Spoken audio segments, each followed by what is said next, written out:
We are so happy to be performing here today in the beautiful Milwaukee. Are you ready for some more rock and roll?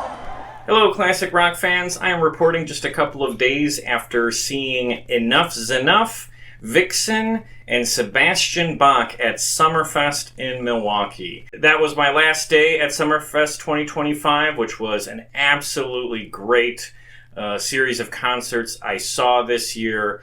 I saw 9 national touring bands across 3 days at Summerfest, and because of their discounted admission and free admission periods on the days I went, I paid to get into Summerfest all 3 days combined $5. So I saw 9 national touring bands for a grand total of $5 at Summerfest in Milwaukee this year. And that's just about the best value you could ever hope to get for live music. So perhaps in past videos I've complained about minor things about Summerfest over the years, but at the end of the day I can't tell you how much I appreciate the fact that I have this great festival in my city and what it means to me as a music fan to see so many bands every year, usually at very good prices. So the last day I went, it was a 80s glam metal day. The lineup on the Uline Warehouse Stage was Enuff Z'nuff, Ricky Rocket's new band, Rocket Mafia, Vixen, and Sebastian Bach. Now, unfortunately, I was not able to see Ricky Rocket's set because I went to Summerfest with friends, and I didn't want to ditch my group the entire time we were down there. So, of all the bands that were playing that day, I decided to skip Ricky's set, mostly because his show was not what I thought it was going to be. I did a little reading, and I found out his show was not like a Poison show, which I sort of assumed it was going to be. It was a classic rock covers show. And I hate to say it, of everybody that was playing that day, that was the most expendable. So we passed on that. But no disrespect to Ricky, I do hope to catch that show at some point later down the road if he continues touring as Rocket Mafia. But unfortunately did not get a chance to see him at Summerfest. Now, the first band I saw that day was Enuff Z'nuff, who I have not seen before.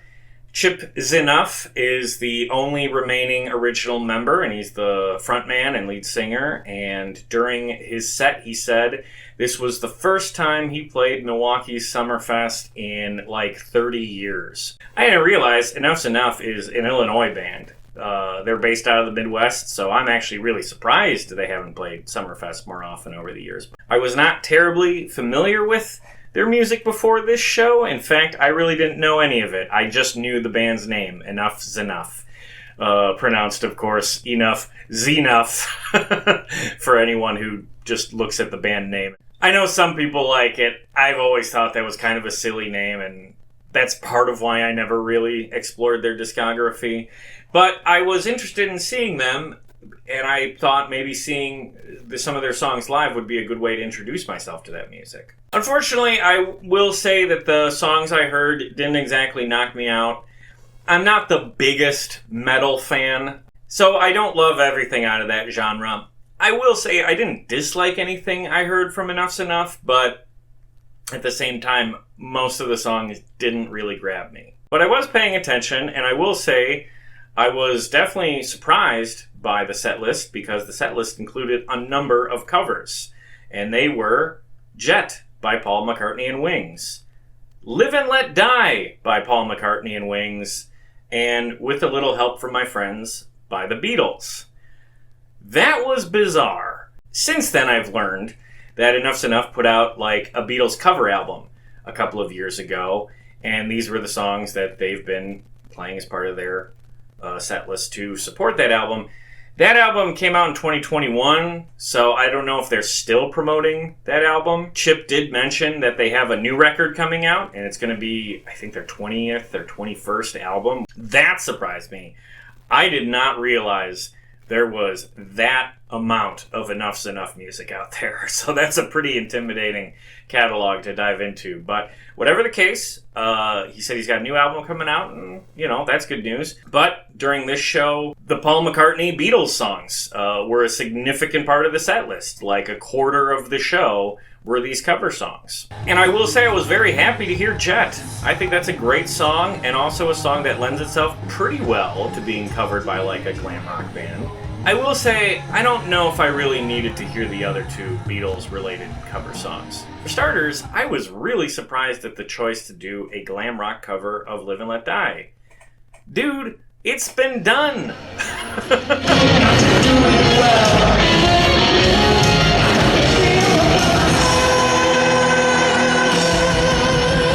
Guns N' Roses did a phenomenal version of Live and Let Die. It's very much a glam rock, hair metal version of it. I've since listened to the studio version of their cover, and they don't do a whole lot new with it. And they certainly don't try to out-rock Axl and GNR. So I'm kind of at a loss of why that song was included. I feel it's been done, and it's been done better. My whole outlook on this kind of thing is, if you're going to cover a song, you should do something different with it. And if someone else has already covered that song, you should definitely be doing something different than them. So, yeah, not really crazy about this version. And then as far as their cover of A Little Help From My Friends goes, I guess that's the one they should keep covering and drop the other two, because that's the actual Beatles song in the set list. And if you go back and watch the music videos for their original hits, New Thing and Fly High Michelle, they are very much inspired by the Beatles. They are very much inspired by, at least as far as their aesthetic goes, the 60s peace and love era. And that's cool. In fact, I think it's actually really cool that you would have a band that could connect the Beatles and glam rock. I think that works, or at least it could work. But because he did 3 songs from the Beatles or a Beatles member, it was a little much. Hopefully, for their tours going forward, they'll swap out a couple of these covers and play songs off the new album. Although he did play one song off the new album. It's called Heavy Metal. So it was interesting to hear that. Like I said, kind of like with the rest of the music, didn't totally knock me out, but I could see a lot of people were enjoying it. And then near the end of the show, they played their 2 big hits, the ones I mentioned, Fly High Michelle and New Thing. And what was very cool, the best part of the show, at least for me, was that Chip brought out a special guest for Fly High Michelle, and it was none other than someone who I have just met. I'm from Wisconsin. I live in Milwaukee. I live in Racine. Subscribers to this channel might remember that I was just in Nashville a couple of months ago for Rockin' Pod, and I got to interview a couple of musicians, including Robert Fleischman. Robert Fleischman, who sang with Journey back in their early days, and also sang on the first Vinnie Vincent Invasion album. I got a chance to talk with him, and then suddenly out of nowhere, as I'm at this Summerfest show, I hear Chip Z'nuff bringing him out on stage, and I look up and I see, oh, hey, I just talked to that guy.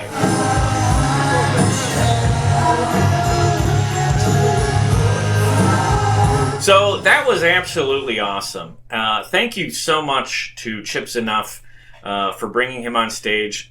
I will say I really enjoyed that. I guess Robert's been working with Chip on the new Enuff Z'nuff album, so that's pretty cool. All in all, not a bad show. Again, this isn't my favorite band. I wasn't totally blown away by the songs on stage, but it made me appreciate their history a little bit more. It made me, do a little reading about them after seeing them, because I was a little curious about what was this Beatles connection and what were these songs and, that they did in the late 80s. And I didn't realize that they had such a Beatles-inspired look. If the Beatles were women.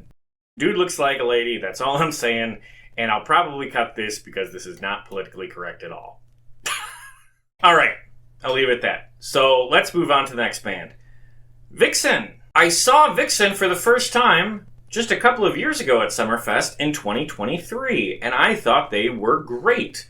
And then shortly after that, I interviewed Britt Lightning, who is the lead guitar player from Vixen, as they had just released a single called Red. I thought that song was pretty good, so I had Britt on the show to talk about what her and Vixen were up to at that point. Well, since then, a lot has changed in Vixen's world, particularly their lead vocalist. Lorraine Lewis was out front for them when I saw them back in 2023. She is out of the band now, and now they have a woman named Rosa Laracuta. I've actually seen Rosa Laracuta before.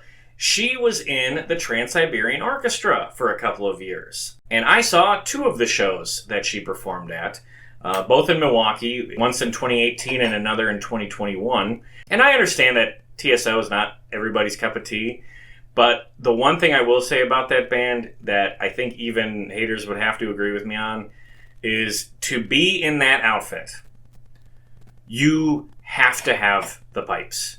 You have got to be able to sing. And when I say sing, I mean belt. You have to have a powerful voice to make it in that band.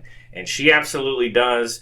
And that makes all the sense in the world to me for a band who's looking for a lead singer to look to a group like the Trans-Siberian Orchestra, who has these vocal powerhouses in their lineup. So I like the pick for bringing her in as the new lead singer of the band, and I was really impressed by her performance this past weekend. Now, I do not know why Lorraine Lewis left the band. I don't know if there's drama there. I do follow her on Instagram. I haven't seen her say anything negative about Vixen. So if there's bad blood, I'm just not aware of it. If you would like to tell me about it, please post in the comments below. But her departure, and now Rosa's addition, does mean a fairly significant identity change for Vixen. Because I think the appeal of having someone like Lorraine Lewis in Vixen previously was that it represented a connection to Vixen's heyday. Lorraine Lewis is a veteran artist. She's been around since the 80s. She had her own band in the 80s called Femme Fatale, and they had a hit single, Waiting for the Big One. Adding her to Vixen's lineup is a connection not to the original lineup of the band, but the original heyday of the band. With her being gone and Rosa taking over, I think the band's identity is now shifting away from nostalgia and connections to the past and more about focusing around the songs of Vixen and the live performances of those songs. I think the band is now more invested in having great players perform Vixen's songs at a high level, as opposed to making connections to Vixen's past. Because here's the thing with Vixen, there's only one original member. There are 2 original members still out there, but they've both left the band, as far as I know, on good terms, and have given the band the full blessing to go forward however they want. And there's no bad blood there. And then, of course, their original lead singer has passed away. And when you're in a position like that, I think the method of focusing on the songs and finding the next generation of rock stars to keep this music going into the future is probably your best bet. And that's no disrespect to Lorraine Lewis. I really enjoyed that show I saw in 2023, and I liked the song that she did with them. But I also have no problem with them moving on from her. And I really enjoyed the show I just saw with Rosa out front. Now, I do wonder what this means for Vixen's next album, which Britt Lightning told me has been in the works for a very long time. It was very interesting to me that Vixen did not play that single that they recorded with Lorraine, Red, this recent show at Summerfest. So I get the sense that that song's kind of been scrapped. I don't know if that one's going to show up on the new album, or if they're going to have Rosa do vocals for it and do a new version of the song. But I guess we'll see. I hope that they do get back to work on the new album. I really would love to hear a new record from Vixen. So, yeah, let's talk about their set. Their set was nearly identical to what they did at Summerfest in 2023. It was a very similar set list, and that's fine because, again, the focus now is on Vixen's hits and performing them with as much enthusiasm and energy as they can. And it makes for a great band in a festival setting. So if Vixen is playing at a festival that you could go to, I absolutely recommend checking out their set because it's really well suited for that setting. You know, they played reliable songs like Rev It Up and How Much Love and Cruisin' and I Want You to Rock Me. When they did I Want You to Rock Me, they did little snippets of Still of the Night, and I think Running with the Devil.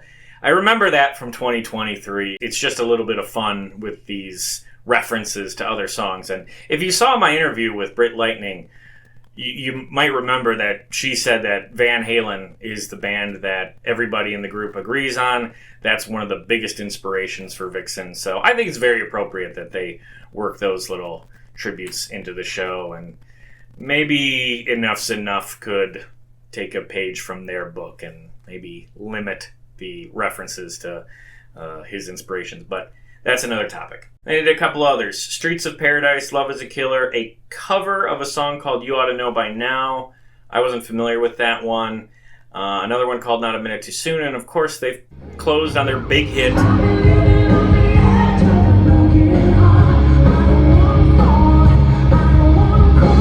And that really is one of the great classic tracks of that late 80s hair metal explosion. I'm always happy to hear that, and it's just a lot of fun. So yeah, Vixen is a fantastic live band to see. So of all the bands I saw on this day at Summerfest, this is the group I recommend the most. A very energetic performance and a very strong catalog. An underrated catalog at that. You know, if you're not terribly familiar with Vixen's music, give them another chance. There's some really good stuff in that catalog. And finally, they're a great example of a classic rock era band that's very well positioned to keep that music going into the future. Britt Lightning really strikes me as a leader of that group right now. If that's the case, I trust her vision for this band. I think she is absolutely someone every classic rock fan should be paying attention to. It's not just that she's a great guitar player, it's that she's got that rock star factor. Like, she is a star, and she, along with this band, are going to carry the flag for classic rock for many years in the future. So if you haven't seen Vixen now, I do feel confident you'll get a chance at some point in the future, and you should absolutely take it. Okay, the main event for my last day at Summerfest was Sebastian Bach from Skid Row. I will start with the positives because it was a mixed bag of a show at best. And I shouldn't say it like that. It was a very entertaining evening all the way through, but there were some issues. I'll start with the good stuff. For one, Sebastian Bach's vocals are fantastic. He still sounds really good. Has a lot of energy on stage. Dude was all over the place the whole night and working very hard to get the crowd up on its feet, which it was the whole night. I give him some credit for that. It was an energetic show. The crowd responded really well, and the dude can still sing. Also, that night happened to be Sebastian's daughter's 18th birthday. So, during points of the show, he brought her out on stage to sing backing vocals, and he dedicated 18 in Life to her. Which, I gotta say, cracked me up, given what 18 in Life is all about, but whatever. It's her birthday, and he looked genuinely very happy when she was on stage with him. And also, I did not know this, but his son is on drums. Okay, so that was the good stuff. Now let's talk about the not-so-good stuff.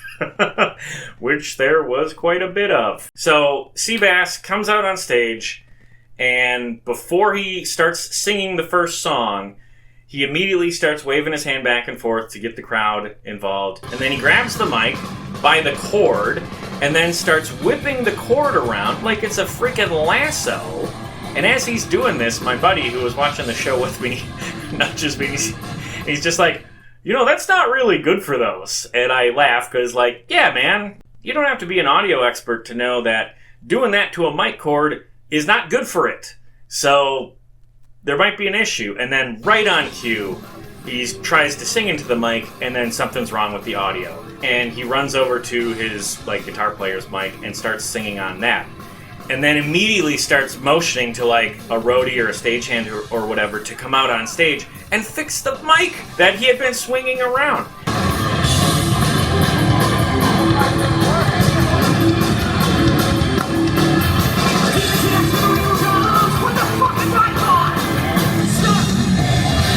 Start the fucking song again, let's go! So this poor guy comes running out on stage and starts pulling at wires and starts trying to adjust things. All while Seabass has got the other mic and is like still going up and down the stage and like stepping over this poor guy who's trying to fix the original one. And whatever he's trying is not working. And it gets so bad that he motions frantically to another guy off stage to come on stage and help him fix this.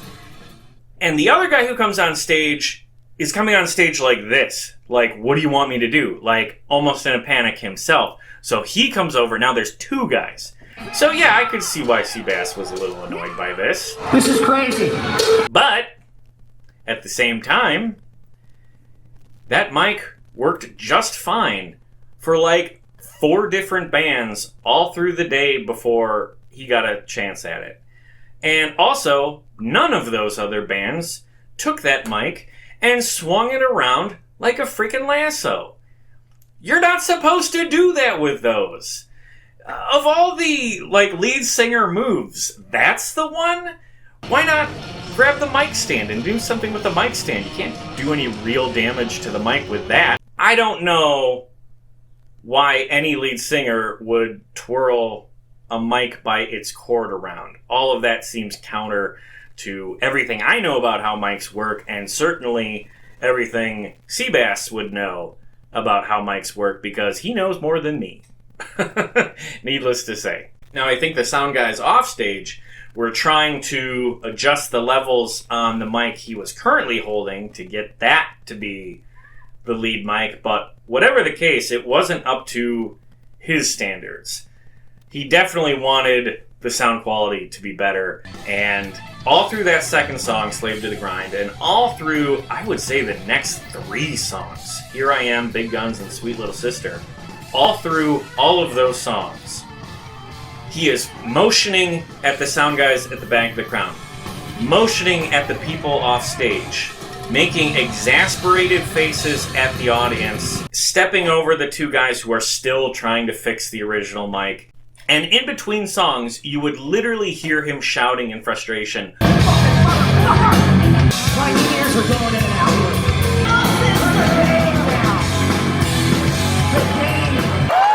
We're gonna take a little break and fix the microphones. After those songs, he did 18 in Life, and that's when he brought his daughter out on stage. And I think her presence calmed him down a little bit, and he was smiling again, and he seemed happy while he was playing, and she looked like she was having fun. So that was like a nice little moment that sort of broke up what was basically an extended temper tantrum. Don't get me wrong, I can understand frustration if you're an artist and the equipment isn't right. But there is a professional way to handle this, and there is a not so professional way to handle it. And Seabass was definitely in the latter. Now, at some point, I do think the mic levels evened out to a point he was okay with, because in the later third or quarter of the show, he seemed to mellow out, and he seemed to focus back on the music and focus back on being an entertaining frontman. He spoke to the crowd at various points of the show, again, mostly near the end. He did a cover of Motley Crue's Shout at the Devil, and before he played that song, he dedicated it to Vince Neil. The crowd was very receptive to hearing a cover of Shout at the Devil. That was absolutely a song that fit in with the music we had been hearing off that stage all day long, so I think that was a good choice. And then after Shout at the Devil, he was going to play I Remember You, which of course is one of Skid Row's biggest hits. But before he did that, he listed off a huge group of classic era rock stars who are no longer with us, and he celebrated them, and Eddie Van Halen and Chris Cornell, and he just talked about how much he missed these guys. I mean, he was friends with some of them, so I thought that was a really sweet tribute. One of the names absolutely caught me off guard, but I loved it. He said Gordon Lightfoot. I thought, yeah, hell yeah. Gordon Lightfoot was an absolute icon and deserves a little credit. I don't know that anyone was expecting him to get a shout out at like a hair metal show, but Seabass did, and I give him a thumbs up for it. And he didn't just say Gordon Lightfoot. He sang a couple bars of Sundown and Carefree Highway. Okay, Seabass, you won me back. That's a good reference, and that's a great guy to salute. Now, After that was the last song of the night, Youth Gone Wild, which is a great show closer. Again, he brought his daughter out on stage to sing backing vocals on it. Now, Youth Gone Wild, perhaps a more appropriate song to dedicate to your kid than At Least 18 in Life, but whatever. So that was a nice positive moment to end the show on. Also during the show, he told a story about the last time he had played Summerfest. Well, the last time he had played Summerfest was 25 years ago. It was in 2000. And he tells this story about how he caused some trouble at that show too. Although, again, perhaps unintentionally. He said that he was performing at Summerfest in 2000 and they were doing a live broadcast of his set over the radio. And he said that no one had told him about this. So as he's playing this set that's being, again, broadcast live over the radio, he's also talking in between songs and cussing up a storm and, of course, causing some headaches for the people at the radio station who, again, can't have bad language going over the air. I don't know how much I believe that he wasn't told that they were broadcasting that live set, but it was a funny story. And I must say, I do wonder if that's why Seabass hasn't been back to Summerfest in all these years. When he ended the story, he said, "Let's not make it another 25 years, okay?" And then the crowd applauded. I love Milwaukee Summerfest. I found that to be an absolutely bizarre thing to say after throwing a temper tantrum for over 40 minutes where he was like screaming at the staff at Summerfest off stage and the poor guys on stage who were trying to fix it. He wasn't taking his anger out on the crowd, but he was definitely taking his anger out on somebody. And again, it was at the people who work for the festival that you were just saying, let's not make it another 25 years. Dude, I don't know. I could absolutely see how he acted that night, rubbing some people the wrong way. But like I said before, I understand that, yeah, if your equipment isn't working, that can be very frustrating for someone in show business to not have the tools they need to do what they do. I've been to shows where that's been an issue before. I was just at Crusher Fest in South Milwaukee. And I can't remember if I talked about this, but Rich Rath Project, while they were playing, they were having some audio issues. And during a couple of songs, their lead singer, Michael, had to go over to their sound guy as the songs are playing to try and get him to fix the levels or whatever they needed to do. He didn't make a big deal out of it, and if you weren't paying close attention to what he specifically was doing on stage, as a fan in the audience, you probably wouldn't have even noticed. I can think of another example where I saw something like this. Back in 2011, I saw Ray Davies from The Kinks at the Riverside Theater in Milwaukee. About a third of the way into the show, he was having some issues with the sound. Again, as a fan at the time, I didn't really notice. But it was clearly bothering him. So after a couple of songs, he said something to the effect of, "Hey, since we're going to be doing this show, we might as well have the sound right. Give me just a moment." He went off stage to get the sound fixed. He didn't cuss anybody out. He wasn't making faces at anybody. He wasn't like throwing up his arms in exasperation. He just noted a problem, did whatever he could from the stage, and because the issue didn't get fixed, he needed the show to take a pause so he could step off stage and get them to do whatever they needed to do to get the sound levels right or the mic levels right. That's how you do something without people thinking you're a diva. I thought Ray was just taking care of business in that moment, whereas with Seabass, I thought he was just throwing a temper tantrum. And that was my last day at Summerfest. I know I've made some criticisms, but I want to say more than anything else that I had a great time that day. Seabass could have done better, but at the same time, he delivered at least a unique experience that I have never seen to that degree before. So I did get a weird enjoyment out of that. It was funny, but I would definitely prefer to see him again where he's not angry for more than half the show. I would like to see a Sebastian Bach show where everything's going well and he's all in, because like I said at the start of all this, his vocals are still very strong and he's still a very charismatic frontman. Like I said, all over the stage, and I'm stunned his old band hasn't brought him back, but at the same time, seeing how he acted, maybe I'm not so stunned about why they haven't brought him back. So I'll leave it at that. If you saw any bands at Summerfest this year, please tell me what you thought about them in the comments below. Otherwise, please check out the other reviews that I've posted from the shows I saw at Summerfest. I previously saw Wang Chung, Foghat, Rick Springfield, and the English Beat. Oh, and Devo. Devo was fantastic. So please check out my reviews of those, or the reviews of other shows I've seen before. If you're a classic rock fan, I guarantee I reviewed a concert from a band or artist that you're a fan of. And if you are that fan of classic rock, please check out the podcast I do. It's all about classic rock, and we are just about to post our 100th episode. That's going to be awesome, so please stay tuned for that.